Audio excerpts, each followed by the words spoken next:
মানুষের স্বভাবই হলো অন্যকে নিয়ে বিচার করা। কারো কোনো ভুল চোখে পড়লেই আমরা সহজে সমালোচনা করে বসি, অথচ সমালোচনা করা যতটা সহজ তার জায়গায় দাঁড়িয়ে সেই পরিস্থিতি বোঝা ততটাই কঠিন। আসসালামু আলাইকুম ভিউয়ার্স, কেমন আছেন সবাই? আলহামদুলিল্লাহ, আমরাও ভালো আছি। প্রতিদিনের মতো সারাদিনের একটি ব্লগ শেয়ার করব, আশা করছি পুরো ভিডিওটির সাথেই থাকবেন। সকালবেলা কি রান্না করব তার চিন্তা ভাবনা রাতের বেলায় করে রাখি। আজকে সকালবেলা খিচুড়ি রান্না করব, তাই গতকালকে রাতের বেলা আমি সব কিছু রেডি করে রেখেছি।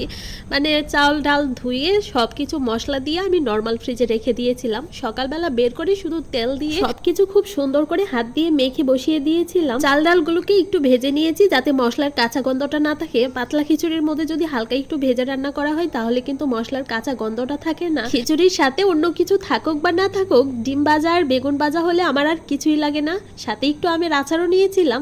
যাই হোক, এক পাশে কিন্তু আমি বেগুন ভাজা বসিয়ে দিয়েছি, ডিম ভাজাও হয়ে গেছে। অফ ক্যামেরায় কিন্তু আমি খিচুড়িটা পুরোটাই কমপ্লিট করে ফেলেছিলাম। প্রতিদিন রাতের বেলা ফোন চার্জে দিয়ে রাখি, তবে আজকে আর সেটা করা হয়নি। সকালবেলা ফোনের চার্জ শেষ হয়ে গেছে, খিচুড়িটা বসিয়েই আমি ফোনটা চার্জে দিয়ে নিয়েছিলাম। মাঝে মাঝে এমনটা হয়, একদমই খেয়াল থাকে না। এদিকে কিন্তু খিচুড়ি, ডিম ভাজা, বেগুন ভাজা সবকিছুই কমপ্লিট হয়ে গেছে। আমি আমার নাস্তাটা নিয়ে নিয়েছি, সাথে ওয়াসিকেও খাইয়ে দিব, আমি নিজেও নাস্তাটা সেরে নেব।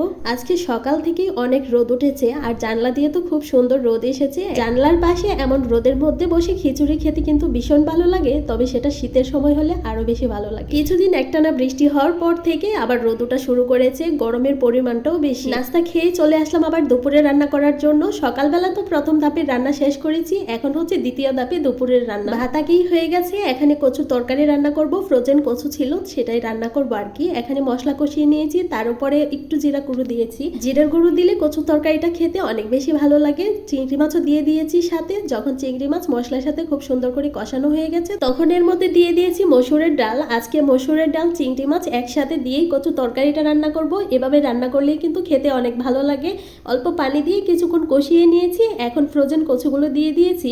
শুধু একটা ভাপ দিয়ে কচুগুলো রেখে দিয়েছিলাম। এভাবে রান্না করলে কিন্তু ফ্রোজেন কচু একদমই বোঝা যায় না, খেতেও কিন্তু ভীষণ মজার হয়। কচু তরকারিটা কিছুক্ষণ কষিয়ে আমি ঝোলের পানিটা দিয়ে চলে এসেছি আবার মাছ কাটার জন্য। ট্যাংরা মাছ ভিজিয়ে রেখেছিলাম, সময় পাচ্ছি না কখন যে কাটবো। যতটুকু রান্না করব ঠিক ততটুকুই নিয়েছি। বেশি করে লবণ দিয়ে ভালো করে ধুয়ে নিয়েছি। এখন হচ্ছে মাছগুলোকে ভেজে নেব। মাছগুলো না ভাজলেও হতো, তবে আমার বাসায় সব মাছই ভেজে রান্না করা হয়। ওয়াসির বাবা পছন্দ করে যদি ভেজে মাছ রান্না করা হয় আর কি। এর জন্যই মাছগুলো ভেজে নিয়েছি খুব সুন্দর করে। ছোট ছোট পাতলা কুচি করে আলু কেটে নিয়েছি। আলু দিয়ে ট্যাংরা মাছের হালকা ঝোল করব। এখন মশলাটাও কষিয়ে নিচ্ছি। বেশিরভাগ সময় থাকা হয় কিচেনে, আর কিচেনে থাকতে থাকতে কিচেনটাই আমার পছন্দের জায়গা হয়ে গেছে। যাই হোক, এখানে কিন্তু মশলাটাও কষানো হয়ে গেছে। আলুগুলো দিয়ে কষিয়ে নিচ্ছিলাম, কিছুক্ষণ কষিয়ে তারপর মাছ দিয়ে একসাথে ঝোলের পানিটা দিয়ে নিয়েছিলাম, রান্না করে নিয়েছিলাম তরকারি হওয়ার আগ পর্যন্ত।